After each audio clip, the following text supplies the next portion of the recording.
देखें, शहर कायद में जो है वो ई चालान का सिस्टम नाफिज हो चुका है और अब शहरियों के जो है वो हज़ारों की तादाद में मुतअद्दिद चालान हो गए हैं। लेकिन जो है वो चालान कुछ जब होता है तो कुछ दिनों बाद शहरियों के घर पर मौसूल होता है और कुछ लोगों का जो है वो पता भी चेंज है। तो शहरियों को एक मुश्किलात पेश आ रही थी कि वो अपना चालान किस तरीके से चेक करें। तो इसके लिए जो है वो ट्रैफिक पुलिस ने एक एप्लीकेशन बनाई है, वो किस तरीके से वर्क करती है और किस तरीके से उसको डाउनलोड किया जाएगा, आइए वो आपको बताते हैं। सबसे पहले अगर आप आ जाएंगे सिंध पुलिस या कराची पुलिस की जो वेबसाइट है उस पर, और उसके ज़रिए आप आएंगे गूगल क्रोम के ज़रिए आ जाएं या दीगर चीज़ों के ज़रिए, वहाँ से आएंगे पब्लिक सर्विसेज पे और उसके बाद जो है वो ट्रैफिक पुलिस के सेक्शन पर आएंगे तो उसमें जो है वो यहाँ से ई चालान मोबाइल एप्लीकेशन फॉर एंड्रॉयड के लिए आएंगे। यहाँ पर जैसे क्लिक करेंगे ये एप्लीकेशन जो है वो डाउनलोड होने का ऑप्शन देगी और यहाँ से डाउनलोड होने का स्टार्ट हो जाएगी।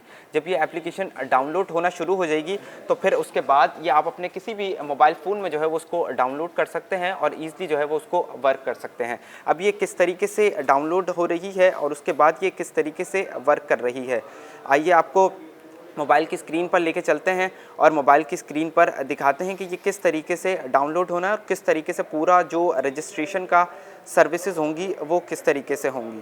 अब हम मोबाइल पर आ गए हैं और मोबाइल की ये रजिस्ट्रेशन किस तरीके से होगी। ये ईमेल एड्रेस और पासवर्ड मांगेगा अगर आप रजिस्टर्ड हैं, अगर नहीं है तो उसमें रजिस्ट्रेशन कराने का क्या प्रोसीजर है, स्क्रीन की तरफ चलते हैं और वो आपको दिखाते हैं।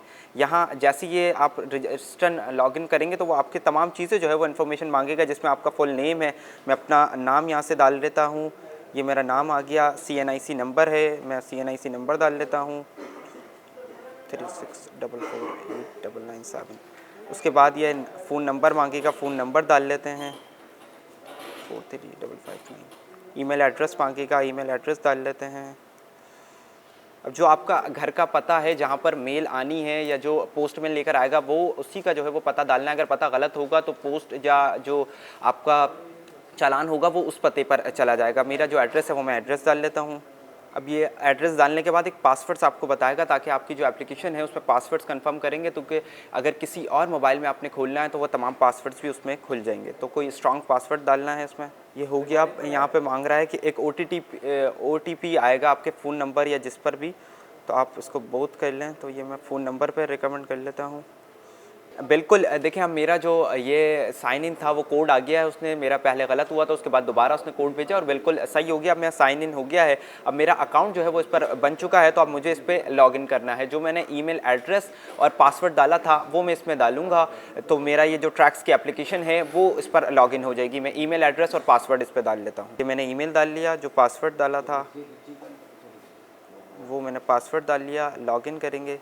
ये मेरा अब जो है वो लॉगिन हो चुका है। अब क्योंकि मेरे नाम पर कोई ऐसी बाइक्स या कार वगैरह नहीं है तो इसमें जो है वो मुझे यहाँ पर चीज़ें बता रहा है कि व्हीकल्स जो है मेरे नाम पर 0 रजिस्टर्ड हैं, जबकि डीमेरिट्स पॉइंट्स जो हैं वो भी 0 हैं। अगर आपके नाम पर कोई भी रजिस्टर्ड गाड़ी होती है, मोटरसाइकिल है, बाइक है, वो रजिस्टर्ड होती है तो वो यहाँ पर उसका लिखा हुआ आ जाएगा कि कितनी आपके ऊपर कारें रजिस्टर्ड हैं या आपकी बाइक्स आपके नाम पर रजिस्टर्ड हैं। और अगर आपका चालान हुआ होगा तो आपके यहाँ पर चालान आ जाएगा और यहाँ पर जो डीमेरिट्स पॉइंट्स हैं वो भी यहाँ पर आ जाएंगे। तकरीबन 30 ये डीमेरिट्स पॉइंट्स हैं। अगर 30 डीमेरिट्स पॉइंट्स जो है वो मुकम्मल हो जाते हैं पहले चालान पर, जो है वो तकरीबन आपके अगर हेलमेट्स ना पहनने पर 5 से 6 पॉइंट्स जो है वो कटेंगे। जब ये 30 पॉइंट्स जो है वो पहुँच जाते हैं तो उसके बाद ये सूरत हाल होगी कि आपका CNIC और जो ड्राइविंग लाइसेंस है वो ब्लॉक हो जाएगा। ये पूरा प्रोसीजर था। इसमें जो है वो किस तरीके से आप एप्लीकेशन डाउनलोड कर सकते हैं, सिंध पुलिस की वेबसाइट या कराची पुलिस की वेबसाइट दोनों पर ये अवेलेबल है। और अपने एंड्रॉयड फ़ोन में इसको रजिस्टर्ड करें और उसके बाद जो है वो अपना CNIC नंबर डाल के अपनी पूरी इन्फॉर्मेशन, घर